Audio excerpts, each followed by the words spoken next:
Afternoon conference in Nghanolfan. It's a great honour to be here to deliver this year's fraternal address as the Scottish National Party's spokesperson on Welsh affairs at Westminster.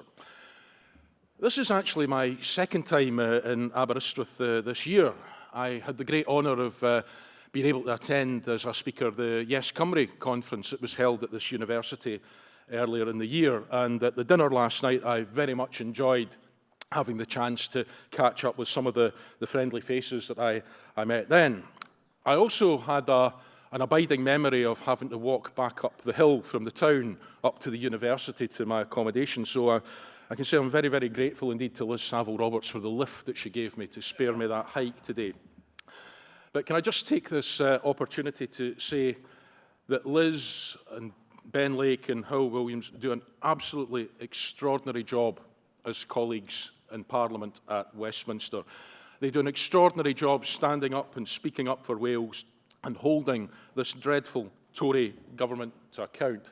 It is a real pleasure to work alongside them, and I'm always grateful to be able to benefit from their help and their wise advice. So thank you. Now, I would love to be here speaking to you all off the back of an SNP triumph in the Rutherglen by-election.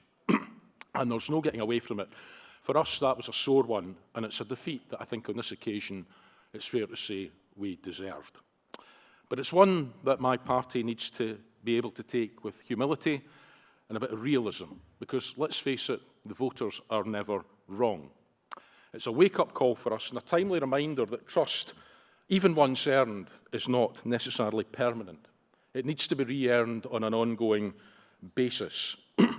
And the wellspring that trust comes from in politics comes in large part from being seen as united and credible, but also crucially being in tune with the values of those that we seek to represent and continue to represent.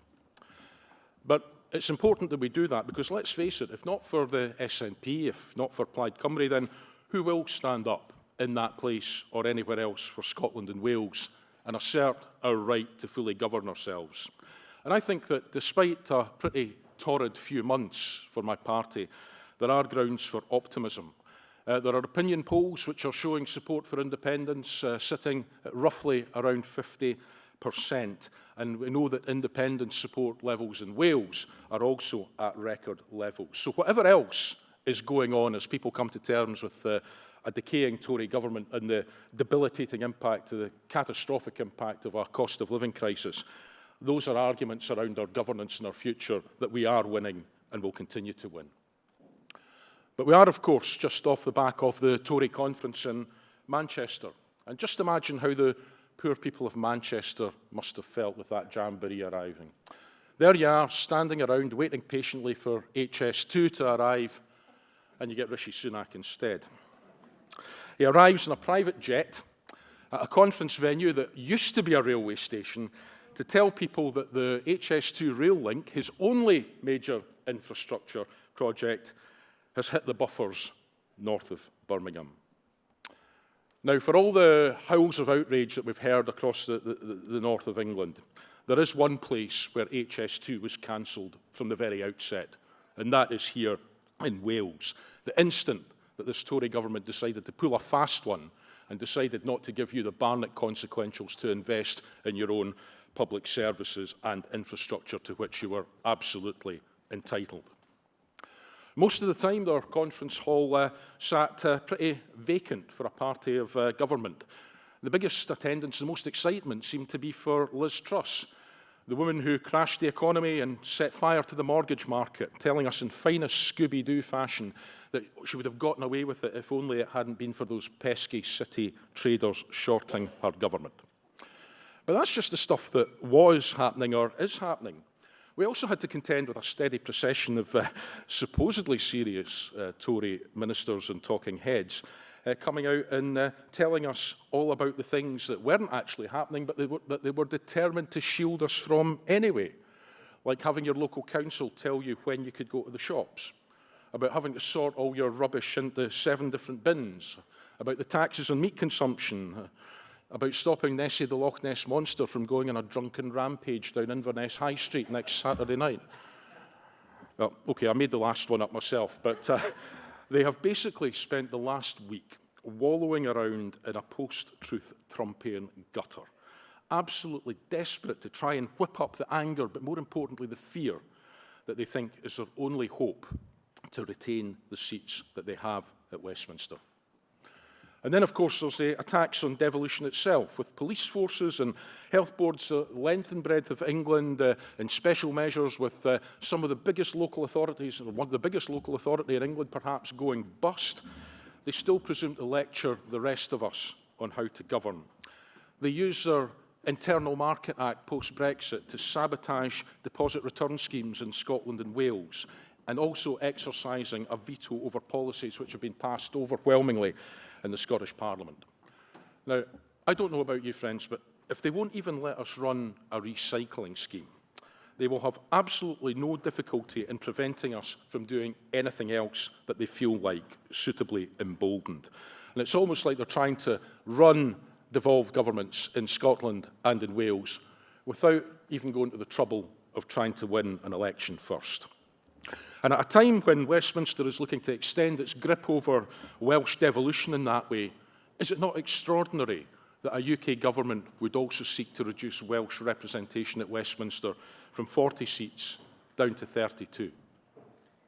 Now, I can probably think quite easily of 8 MPs elected in Wales that you could happily go without, but nevertheless, I think it's hard to see it as anything other than a strategy of having the Empire strike back and to clip Welsh political wings and ambitions, not just in Westminster, but also in the Senate.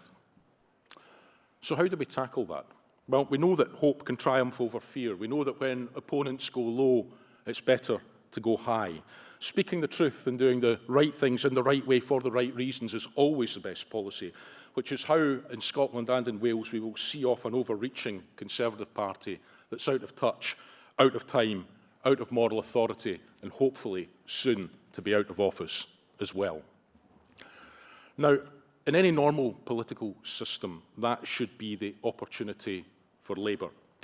But instead, they seem utterly determined to frame themselves as merely a slightly more competent version of the Conservatives. The two-child limit and benefit cap, they'll keep it. HS2, we'll get back to you on that. Embracing the Tories' hard Brexit, you can count on it.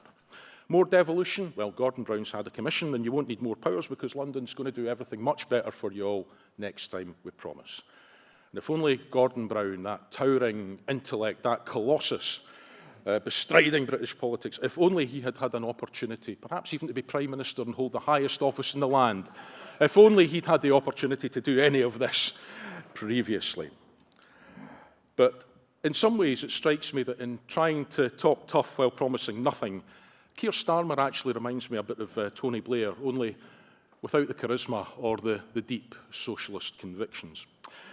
Because while Labour might be more friendly to Welsh and Scottish self-government than the Tories, let's be in no doubt about the prevailing Westminster view that's baseline there, that power devolved is power retained, that no Parliament can bind its successors, and that Parliament, not the people, is what is sovereign. That's what's emboldened the Tories to ride roughshod over devolution under the last 3 Prime Ministers.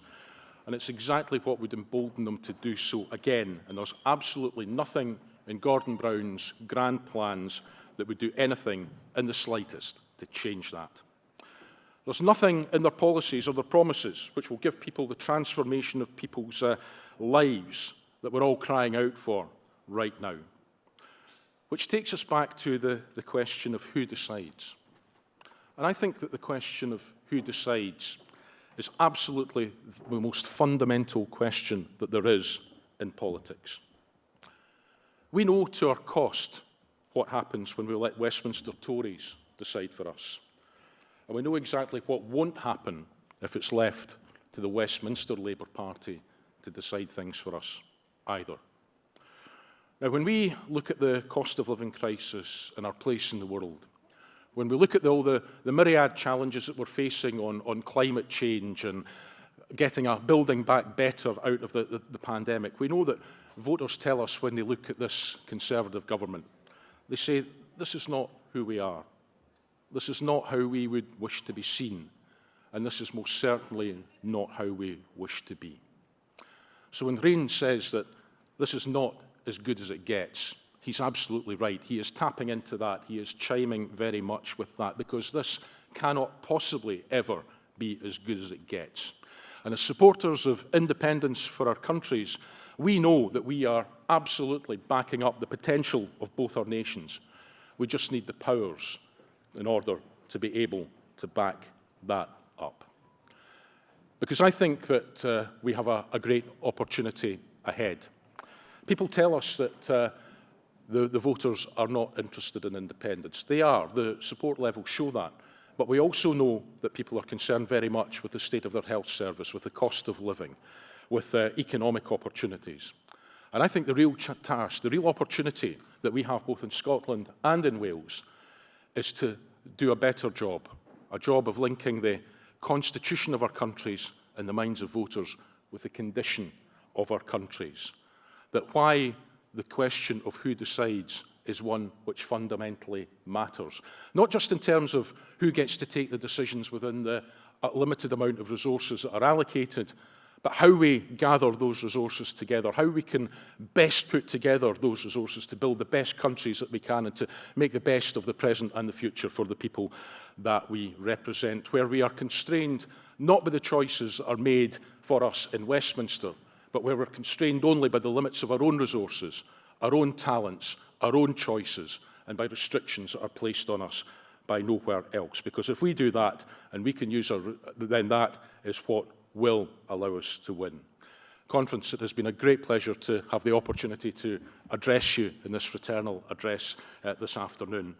I know that between us, our parties have it in us to show the people of Scotland and Wales that there is a better way. That way is independence.